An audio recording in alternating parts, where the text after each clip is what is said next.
My wealthy uncle discovered I was sleeping in my car while working 2 jobs to cover college costs, all while my bedroom was turned into a home gym and my trust fund was keeping their business running. I was just 27, living out of my car, absolutely broken, while the woman who'd stolen my entire inheritance lived a life of luxury. It felt like the cruelest betrayal imaginable, until a chance encounter turned everything on its head. Before I dive into how my life transformed overnight, let me know where you're watching from. Hit that like and subscribe button if you've ever had to start over with nothing but determination.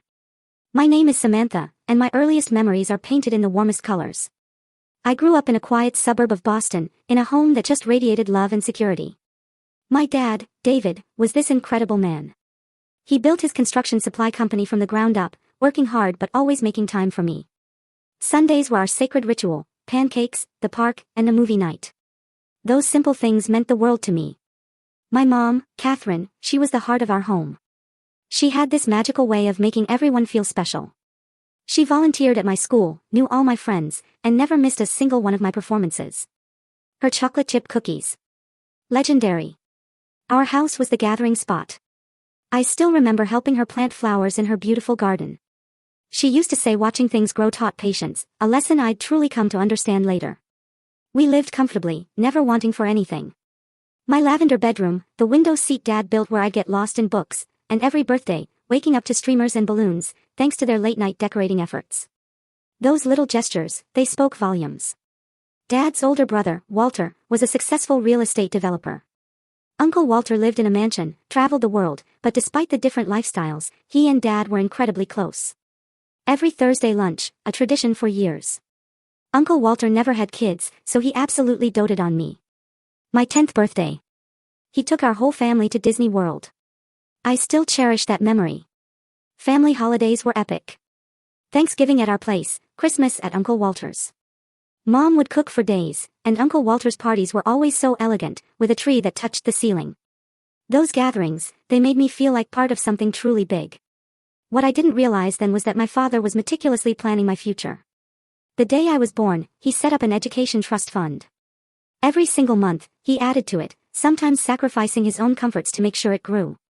It was substantial, enough for an undergraduate degree and even grad school if I wanted. Dad was determined I'd have opportunities he never did. Education is the one thing nobody can ever take away from you, Sammy, he'd tell me. He dreamed of seeing me graduate college, the first in our family. Then, when I was 12, everything shattered. Mom started getting these headaches that wouldn't go away. Weeks later, the diagnosis: an aggressive, inoperable brain tumor. Doctors gave her 6 months. She fought for 8. Our happy home became a place of whispers, medication schedules, and visiting nurses. The medical bills piled up, even with insurance. Dad worked longer hours, trying to cover it all while still being there for us. I'd overhear him on the phone, negotiating, discussing payment plans. He tried to shield me, but I saw the worry lines etch deeper into his face.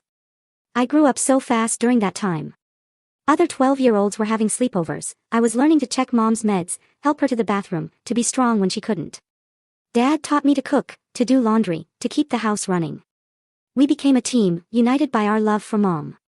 Mom passed away in the spring, just as her beloved garden was starting to bloom. The day of her funeral was impossibly beautiful: clear blue skies, flowering trees. It felt wrong that the world could look so lovely when our hearts were broken. Uncle Walter stood beside us at the cemetery, his hand on Dad's shoulder. Both brothers looked years older. The months that followed were a blur of grief. Dad buried himself in work, coming home late, his eyes red. I'd have dinner waiting, a skill I'd perfected during Mom's illness. We rarely talked about our loss directly, but we'd sit together, looking at old photos, sharing quiet memories of Mom. Those evenings strengthened our bond. Uncle Walter, though, became more distant. He'd still visit, still remember my birthday, but those regular Thursday lunches with Dad stopped. I later learned Walter disagreed with some of Dad's decisions about Mom's medical care, creating a rift. Dad never spoke ill of Walter, but their closeness was gone. Despite the grief, Dad and I forged a new normal. We kept some of Mom's traditions, made new ones. I excelled in school, knowing it would make them both proud. Dad kept adding to my education fund, even through those tough financial times after Mom's expenses. Life was different, sadder, but we were managing. 2 years after Mom died, Dad introduced me to Diana. They'd met at a business function. She was attractive, polished, and seemed genuinely interested in me, asking about school, friends, hobbies. After months of seeing Dad so lonely, so withdrawn, it was a relief to see him smile again. Diana had 2 kids from a previous marriage, Brandon, 17, athletic and business-minded like his mom, and Zoe, 15, just a year older than me, artistic and quiet. When we first met, everyone was on their best behavior. I actually thought, this might work. We could be a family, 6 months later, Dad and Diana married in a small ceremony. I was happy for him, but it felt fast. Still, I wanted to be supportive. Diana and her children moved into our house, and suddenly, our quiet home was bustling. Brandon took the guest room, Zoe moved into the small office Dad converted for her. The changes started subtly. When Dad was around, Diana was warm, inclusive. She'd ask about my day, compliment me, include me in discussions. But when Dad was at work, a switch flipped. Her smile didn't reach her eyes. Her questions became interrogations, and she'd start comparing me to Zoe, unfavorably. Brandon and Zoe picked up on it. They weren't overtly mean, but increasingly dismissive. They'd make plans without me, have inside jokes, subtly rearrange our space to suit their preferences. My opinion just stopped mattering. One day, I came home to find my bedroom partially cleared out for Zoe's art supplies. "Your room has the best light," Diana explained, that thin smile on her face. "And you 2 girls should be sharing anyway. It'll help you bond." Dad, bless his heart, thought it was a great idea because Diana had presented it as our idea. Soon, photos of Mom began disappearing from common areas. "It's not healthy to dwell in the past, sweetie," Diana said when I asked. "We need to focus on our new family now." Mom's Christmas ornaments. They never made it out of storage. Our family recipes were replaced. Our traditions, discarded. Dad was working longer hours than ever, and Diana encouraged it. "You go be the provider, honey," she'd say, "I'll take care of everything at home." And she did, systematically reshaping our home and routines to her liking. Money became a constant topic. I'd overhear Diana discussing the business, mentioning expenses, "The children's activities are so important, but so costly," or "Brandon needs a car for college next year." Dad would agree to whatever she suggested, grateful for her interest. Meanwhile, my activities became less of a priority. When I needed money for a school trip, Diana questioned its necessity. "College is expensive, Samantha. We need to be saving, not spending on frivolous things," even though she knew about my education fund. The distance between Dad and me grew. Diana was a master at creating small conflicts, then positioning herself as the peacemaker. "Samantha is at that difficult age," she'd tell Dad, making him feel torn. Despite it all, I tried to keep our bond. Waking up early on Saturdays for breakfast with him, talking about school, his work, sometimes Mom. But even these moments became rare as Diana started scheduling early morning family activities, effectively eliminating our private time. I tried to be understanding.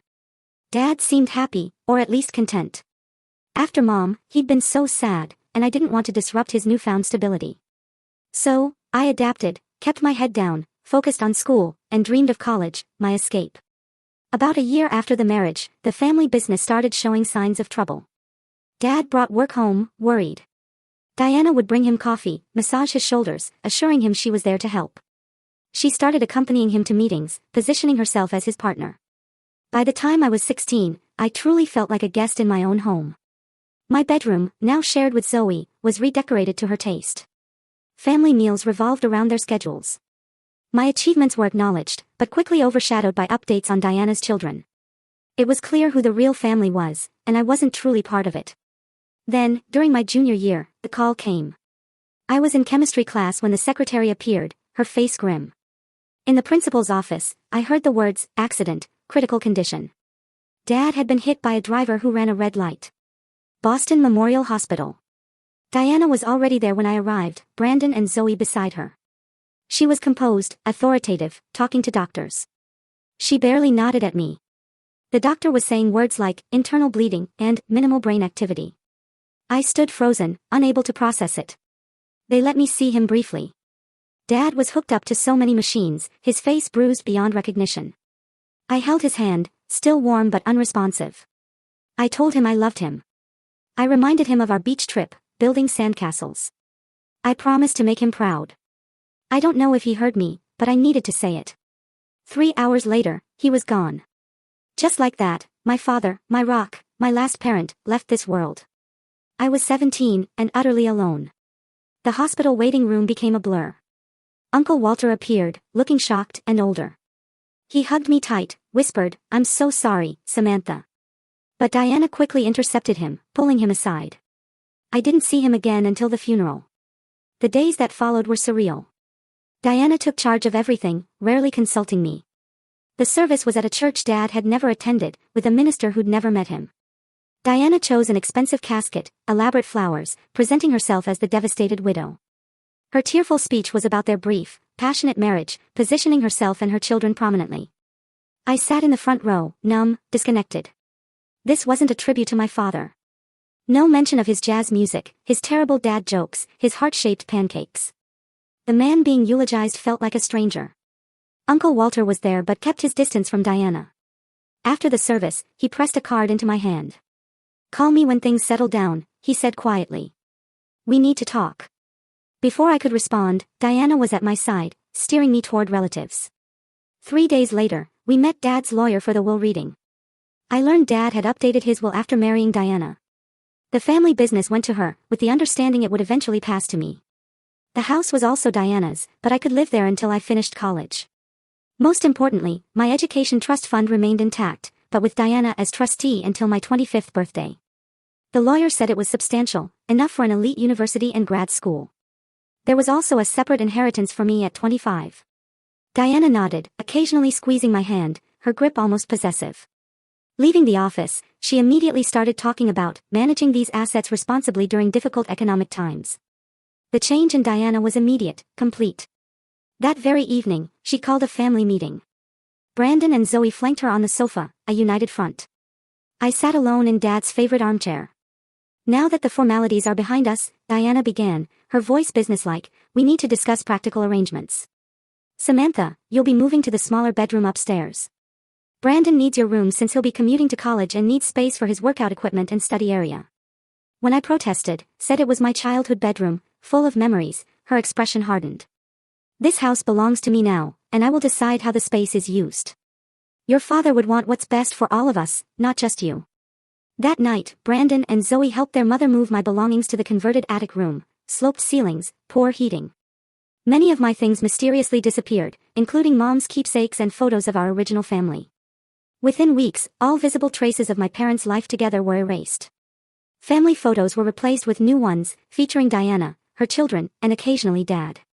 It was like Mom had never existed, like my childhood had been edited out. The dynamic at home grew hostile. Diana critiqued everything, from my appearance to my study habits. "Your father worked himself to death providing for you," she'd say. "The least you could do is show some gratitude." Zoe, less overtly antagonistic, was clearly aligned with her mother, reporting my comings and goings like I was under surveillance. Diana took control of all my expenses, demanding receipts and justification for everything. "As trustee, I have a fiduciary responsibility," she'd remind me. Basic necessities became luxuries. I had to justify my needs while Brandon got a new car and Zoe attended expensive summer art programs. My final year of high school was an exercise in endurance. I spent as much time as possible at school, joining clubs, study groups, anything to avoid home. I found a part-time job at a bookstore, saving every dollar in a private account Diana didn't know about.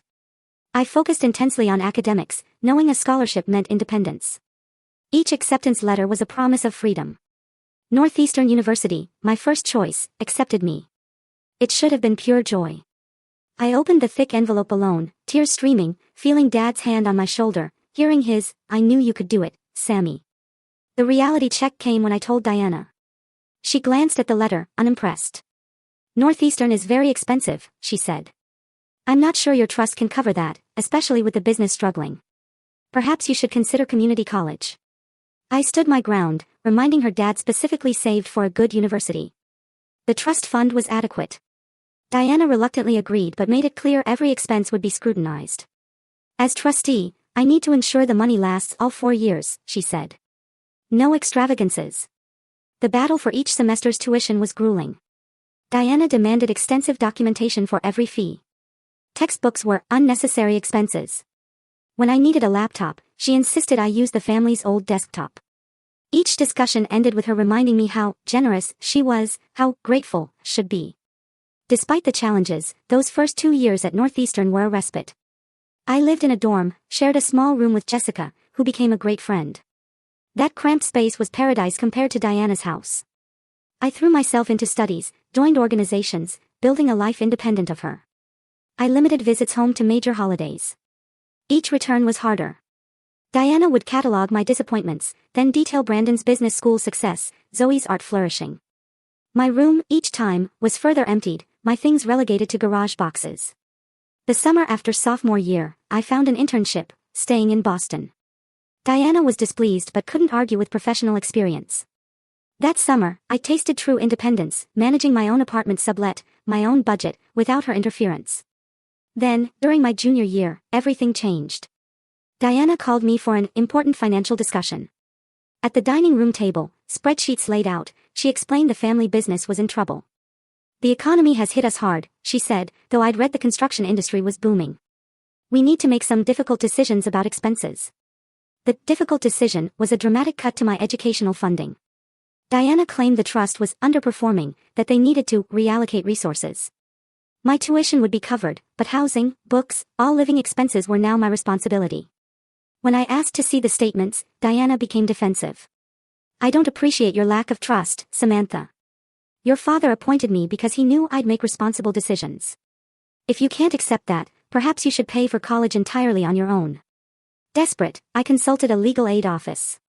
The student lawyer was concerned but said challenging a trustee needed evidence of mismanagement and legal resources I didn't have.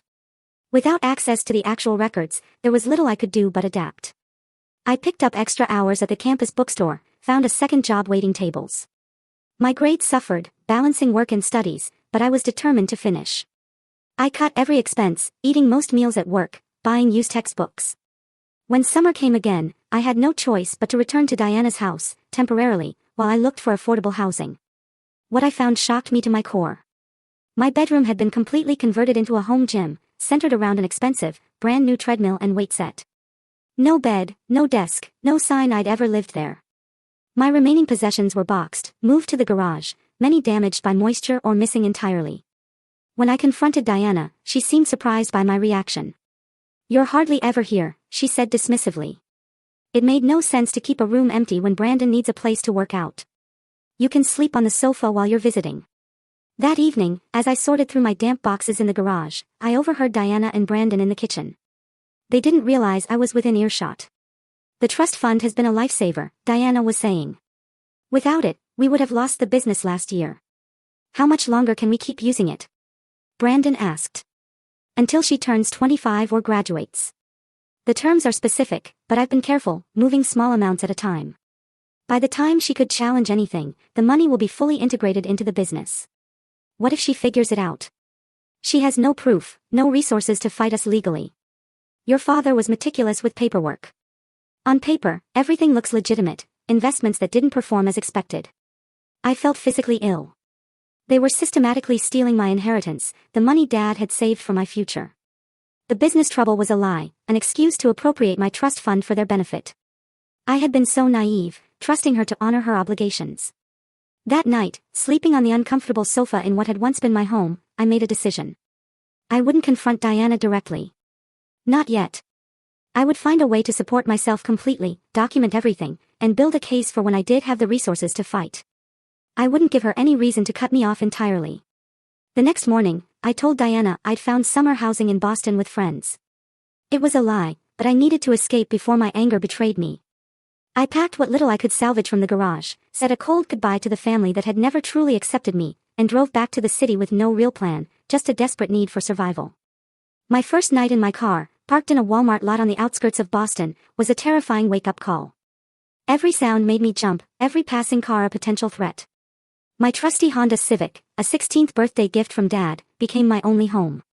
With fall semester 2 months away, I needed work and a routine that allowed me to live undetected. My savings wouldn't last. The next morning, I signed up for a 24-hour fitness center. For $30 a month, I had clean showers, restrooms, a place to spend time. I learned to arrive early, around 5:30 a.m., when it was nearly empty. Shower, change, prepare for the day without drawing attention. Finding safe parking became an art. I rotated locations: Walmart, a quiet street near the university, occasionally the mall garage. Never 2 nights in a row. Hospital parking lots were good in emergencies, always activity, relatively safe. I found a job at a coffee shop near campus, opening at 6 a.m. The early shift suited my new sleep schedule, and the manager liked my work ethic. Tips were decent, and I got free coffee, discounted food. More importantly, it gave me a legitimate place to be during the day. For evenings and weekends, I picked up shifts at a clothing store. Between the two, I was working nearly 70 hours a week, leaving little time to dwell. Every dollar went into a new bank account Diana knew nothing about, building a safety net.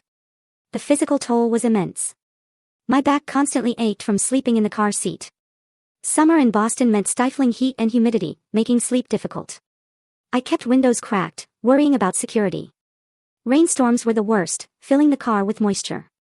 I developed systems for everything: clothes and space-saving bags in the trunk, a small cooler with perishables, refreshed daily with ice from the coffee shop, my laptop and important documents always with me in my backpack. I did laundry weekly at a laundromat, using the time to study. Personal hygiene was creative: dry shampoo, baby wipes. I kept my appearance meticulously neat, knowing disheveled looked suspicious. I rotated my limited wardrobe carefully. The library became my sanctuary.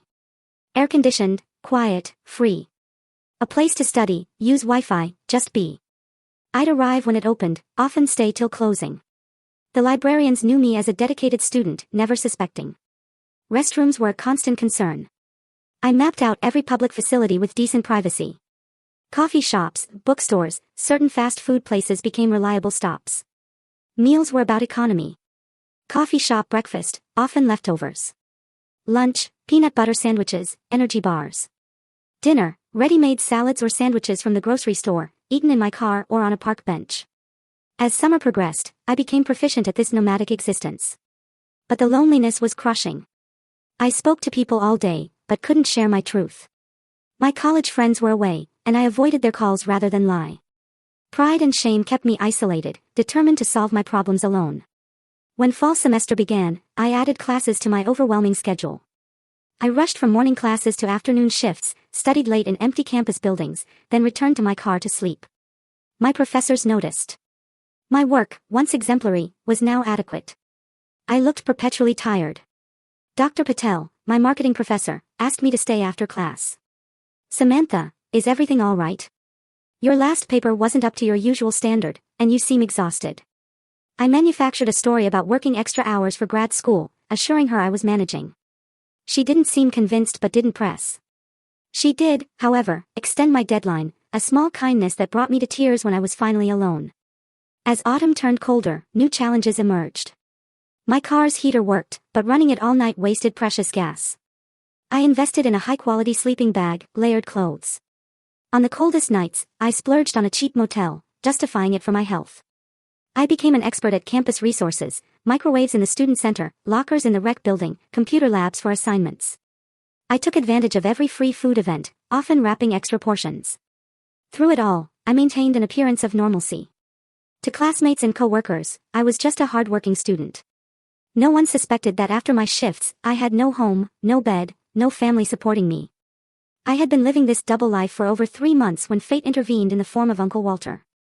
I was working the morning shift at the coffee shop, hair neatly pulled back, uniform crisp despite being ironed in the gym bathroom, smile firmly in place. The morning rush had just subsided when a familiar voice ordered a simple black coffee. Looking up, I froze. Uncle Walter. Older, grayer, but unmistakable. He seemed equally surprised, staring at me. "Samantha, is that you?" I nodded, suddenly conscious of how thin I was, how exhausted I must look. "Hello, Uncle Walter. It's been a while." He stepped aside, waiting until my coworker could cover for me, then motioned me to a corner table. My manager, sensing a reunion, waved me off for a break. "What are you doing working here?" Walter asked, his tone concerned, not judgmental. "I thought you'd be focused on your studies. Diana mentioned you were doing well at Northeastern." The mention of Diana sent a surge of anger through me. "When do you speak to Diana?" "Rarely. A courtesy call about the business occasionally. We're not close." He studied my face. "Samantha, you look exhausted. Is everything all right?" Perhaps it was the genuine concern in his voice, or the accumulated stress, but something in me broke. Tears filled my eyes. I quickly wiped them away. I get off at 2, I said quietly. Could we talk then? Walter nodded, his expression serious. I'll come back. We definitely need to talk. Those 4 hours were the longest of my life. When my shift ended, Walter was waiting in his luxury sedan. He suggested lunch, and I directed him to a small cafe. Over sandwiches, the whole story poured out of me: Diana's takeover, her control of my trust fund, my bedroom turned into a gym, the overheard conversation about using my money to save the business, my life in my car, working 2 jobs. Walter listened, without interrupting, his expression darkening. When I finished, he was silent for a long moment, hands clasped tightly on the table. I had no idea, he finally said, his voice tight with anger. I knew Diana and I had our differences, but I never imagined she would do this to you, to David's daughter. He shook his head. I should have stayed more involved after your father died. This is partly my fault. You couldn't have known, I said, suddenly feeling lighter. Walter reached across the table and took my hand. This ends today, Samantha. No niece of mine is going to live in her car while that woman misappropriates her inheritance. Come with me right now. Uncle Walter's reaction was immediate and decisive. After lunch, he insisted on seeing my car. His face grew grimmer as he took in my makeshift living arrangement, neatly stowed possessions, a small pillow and blanket on the reclined driver's seat, a cooler with food. This is unacceptable, he said firmly. Pack whatever you need for tonight. You are coming to my house immediately. I hesitated, pride warring with desperate need. I don't want to be a burden. Walter's expression softened. You are family, Samantha. The only family I have left. You could never be a burden. His voice broke slightly. Your father would be heartbroken to see you living like this. Please let me help you. That night, I slept in a real bed for the first time in months. Walter's house was as grand as I remembered, a sprawling estate. He gave me a guest suite, with my own bathroom, fresh towels, even spare pajamas. The luxury felt overwhelming after months of deprivation. Over breakfast the next morning, Walter outlined his plan. I've already called my attorney. We're meeting him at 10. I want you to tell him exactly what you told me yesterday. Every detail you can remember about Diana's management of your trust.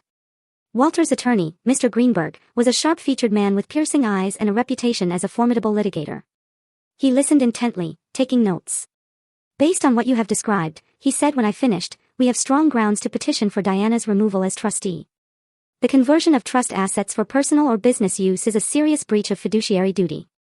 The court takes a very dim view of trustees who commingle funds or use them for unauthorized purposes.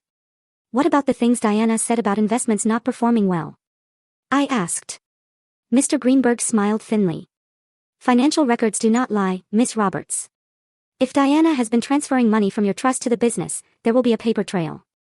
My forensic accountant will find it. The investigation moved quickly. Mr. Greenberg obtained a court order for all records related to my trust fund and the family business. Walter insisted I focus on my studies, offering me a place in his home for as long as I needed. I reduced my work hours, keeping only the coffee shop job I actually enjoyed. 2 weeks later, Mr. Greenberg called us in for a meeting. Spread across his desk were financial statements, bank records, business documents. His expression was grim but satisfied. We found it, he said. Over the past 3 years, Diana has systematically diverted funds from Samantha's trust into the family business. The transfers were disguised as investments, but there was no formal loan agreement or equity exchange. The business has been operating at a loss for years, and Diana has been using the trust as a personal slush fund. The numbers were staggering. Nearly $200,000 had been diverted, leaving less than a quarter of what should have been available. Plus, Diana had paid herself excessive trustee fees and used trust assets to cover personal expenses for herself and her children. This goes beyond civil violations, Mr. Greenberg continued. There is enough evidence here for criminal charges of fraud and embezzlement. The question is how you want to proceed. Walter looked at me. This is your decision, Samantha. We can pursue criminal charges, or we can focus on recovering your assets through civil action. Either way, Diana will be removed as trustee immediately. I thought about Diana, Brandon, and Zoe, who had systematically pushed me out of my own home and stolen my inheritance. I thought about sleeping in my car through summer heat and autumn chill, working until my hands cracked, all while they lived comfortably on money Dad saved for my future. Both, I said firmly. I want to pursue both criminal and civil action. What they did was wrong, and they should face consequences. The confrontation happened in Mr. Greenberg's office. Diana arrived with her own attorney, a nervous-looking man. She maintained her composure until Mr. Greenberg methodically presented the evidence. Her facade began to crack. These were legitimate business investments, she insisted. David would have wanted the company preserved for Samantha's future. Then why was there no formal investment agreement? Mr. Greenberg countered. Why were the transfers concealed? And why were personal expenses for Brandon and Zoe being paid from trust assets? Diana's attorney whispered urgently, but she brushed him off. I was doing what was best for the family. The business needed capital, and the trust was just sitting there. It was not just sitting there, I said, finding my voice. It was my future. It was meant for my education and security, not for saving a failing business or buying Brandon a car. Diana's eyes narrowed. You were always so entitled, Samantha. Always expecting special treatment because you were David's precious daughter. He spoiled you. And look how you repay his memory, attacking the family business he built. Walter, who had been silently observing, finally spoke. The business was failing because of your mismanagement, Diana, not because of Samantha. David built a profitable company that you ran into the ground. And then you stole from his daughter to cover your mistakes. Diana turned to Walter, her expression venomous. You were always jealous of David's success. His family. That's why you swooped in to turn Samantha against me. You couldn't stand to see me carrying on his legacy. My brother and I had our differences, Walter said calmly. But he would be disgusted by what you've done. Using his daughter's inheritance to prop up your failing business while she sleeps in her car, that is not carrying on any legacy David would recognize. The revelation that I had been homeless seemed to briefly pierce Diana's armor. For a moment, genuine shock crossed her face before she composed herself again. If Samantha chose to live in her car rather than accept the reasonable boundaries of our home, that was her decision. The meeting ended with Mr. Greenberg presenting Diana with two options: agree to a settlement including immediate removal as trustee, full restitution of misappropriated funds, and resignation from the family business, or face both civil and criminal proceedings. Diana's attorney finally made himself heard, pulling her aside. When they returned, Diana grudgingly agreed to the settlement terms, though her eyes promised retribution. The legal process took several more weeks, but the results were comprehensive. Diana was removed as trustee, with Walter appointed in her place. The court ordered full restitution of all diverted funds, plus interest. Diana was forced to sell her ownership in the family business to pay the judgment, with the company placed under professional management until I was ready to decide its future. Despite the settlement, Diana still faced criminal charges for fraud. The district attorney pursued the case independently, and Diana eventually accepted a plea deal, probation, community service, and a permanent mark on her record, preventing her from serving as a trustee or financial manager ever again. Throughout this process, Walter supported me completely. He insisted I focus on rebuilding my life and completing my education. Your father was always the responsible one, he told me. He would have never let this happen if he had lived. The least I can do is help put things right. As we spent more time together, Walter shared insights about Dad I'd never known. They'd grown apart after Mom's death, partly because Walter had disapproved of Diana from the beginning. I saw through her immediately, he admitted. But David was lonely and vulnerable after Catherine died. When I tried to warn him, it only created distance between us. It's one of my greatest regrets that I didn't try harder to stay connected to both of you. Walter also revealed he'd been diagnosed with cancer the year before Dad died, explaining his withdrawal. I didn't want to burden David with my illness while he was still grieving Catherine. By the time I was in remission, Diana had already established her influence, and I was effectively pushed out. These conversations helped me understand the complex family dynamics, and they created a new bond between Walter and me, healing some of the loss. The restoration of my trust fund and the additional compensation meant I could complete my education without financial worry. I moved into a small but comfortable apartment near campus. I donated most of the clothes and supplies from my homeless period, slowly beginning to feel secure again. The family business, under professional management, began to recover. The managers Walter hired provided regular reports, educating me about the company Dad had built, so I could eventually decide its future. As for Diana, Brandon, and Zoe, they moved to another state after the settlement. I heard they were living in much reduced circumstances, Diana's reputation tarnished. I felt no satisfaction in their downfall, only relief that they were no longer part of my life. Rebuilding my life after months of homelessness and years of emotional abuse wasn't an overnight process. Even with financial security and a safe place, the psychological impacts lingered. I'd wake in a panic, momentarily disoriented, expecting to find myself in my car. I hoarded food, kept an emergency bag packed, unable to fully trust my situation was stable. Uncle Walter recognized these signs of trauma and gently suggested therapy. "There's no shame in seeking help," he said. "What you went through would leave scars on anyone." With his encouragement, I started seeing Dr. Morales, a therapist specializing in family trauma and displacement. In those sessions, I learned to process the complex grief of losing both parents, the betrayal by my stepfamily, the fear and shame of being homeless. Dr. Morales helped me understand that my hypervigilance and anxiety were normal responses to abnormal circumstances, not weaknesses. "You survived an incredibly difficult situation," she reminded me often. "The coping mechanisms that helped you then may not serve you now, but they were valuable when you needed them. Now we can work on developing new tools." Slowly, with professional guidance and Walter's unwavering support, I began to heal. I established new routines that nourished me. I reduced my work hours to a reasonable part-time schedule that complemented my studies. I learned to cook nutritious meals in my own kitchen, finding joy in the simple luxury of preparing food in a safe space. My academic performance rebounded. Professors who had noted my decline now commented on my renewed engagement. Dr. Patel, who had shown me kindness during my hardest period, became a valued mentor, guiding my interest in business ethics toward a potential career path. Walter and I established a new family relationship, different from but equally valuable as the one I had lost. We had dinner every Sunday, creating our own tradition. He shared stories about Dad's youth, their early business ventures. Through his memories, I gained a fuller picture of the man my father had been.